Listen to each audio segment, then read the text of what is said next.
هیچ وقت ناامید نشید. هیچ وقت ناامید نشید. من یک نفر بودم، تنها شرکتی که ثبت کردم، توی یه اتاق بود، یه لپتاپ داشتم، یه سایت داشتم، یه پرینتر و یه تلفن. موفقیت یعنی بالا بردن سرعت از شکستی به شکست دیگه.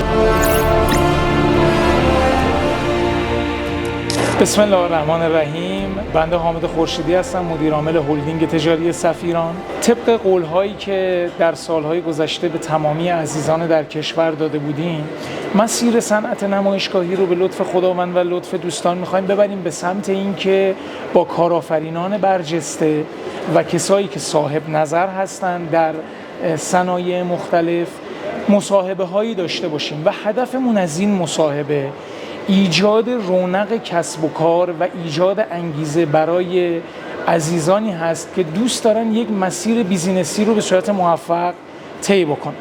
در خدمت آقای دکتر حامد رادمرد هستیم، مدیریت مجموعه آکسون انرژی.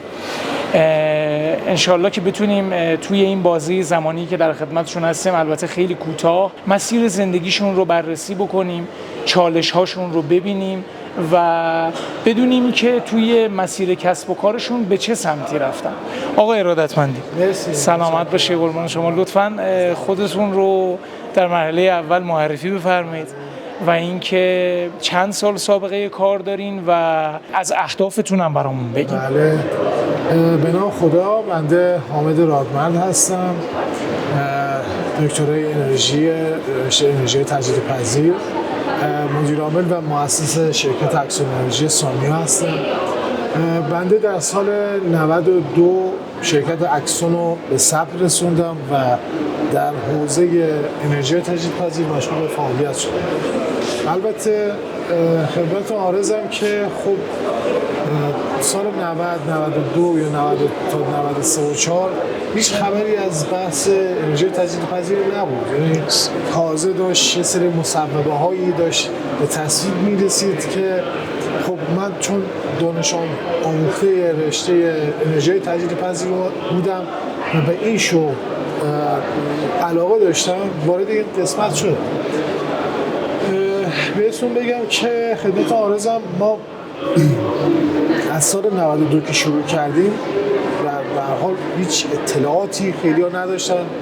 پنل چی هست، نیروگاه چی هست، نیروگاه اصلا به چه صورت تولید میکنه و ما اومدیم ابتدای کار فرهنگ سازی کردیم، اومدیم این بخش رو توضیح دادیم، نمایشگاه شرکت کردیم و سال به سال دانش اطلاعات مردم نسبت به انرژی پاک افزایش پیدا کرد و این گستردگی کار تو سال 95 96 تقریبا برای مردم شناخته شده شد و تونستیم. من یک نفر بودم، تنها شرکتی که ثبت کردم، توی یه اتاق بود، یه لپتاپ داشتم، یه سایت داشتم، یه پرینتر و یه تلفن. خدا رو شکر به لطف خداوند الان مجموعه من 50 نفر نیروی دارن و 150 نفر هم به صورت غیر مستقیم شرکت روزیشون رو خدا میرسونه به واسطه شرکت اکسون. به نظرتون توی کشور ما و یا حتی در جهان علاقه انسان رو به مسیر موفقیت میرسونه یا پشتکاره که انسان رو به مسیر موفقیت میرسونه؟ ببینید قطعا اینا لازم ملزوم هم دیگه هستن. یعنی شما نمیتونید یک کاری رو پشتکار داشته باشید علاقه پشت این نباشید. شما باید یه علاقه، حالا نه این که مثلا به عنوان مثال خیلی میگن که به عنوان مثال من باید 100%، چون علاقه قابل شناسایی نیستن. خیلی از این علاقه ما در مرور زمان به وجود میاد. خیلی عالی. و قاعدتا تو این 14-15 سالی هم که فعالیت داشتین شکست‌های خیلی زیادی تجربه کردیم. ما خودمون تو مجموعه سفیران از سال 91 که حالا مشغول به فعالیت هستیم شکست‌های خیلی زیادی تجربه کردیم، ولی به نظر من البته یکی از دوستان بزرگ جهانم اینو میگه که موفقیت یعنی بالا بردن سرعت از شکستی به شکست دیگه. یعنی شما اونجایی موفق میشی که شکست هات رو پشت سر هم تجربه میکنی.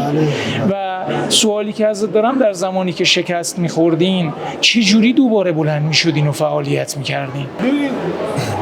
اصلا شکست خیلی میگن نباید داشته باشی یا اینکه ببین مهم اینه که شما از اون شکست ها درس بگیرید.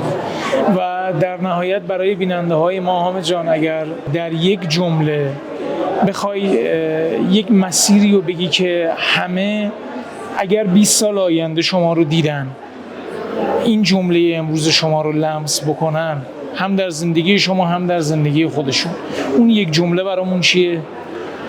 هیچ وقت ناامید نشید. هیچ وقت ناامید هیچ نشید. وقت ناامید نشید و توکل کنید به خدا. خیلی ممنون. دست شما درد نکنه. ممنون و سپاسگزارم.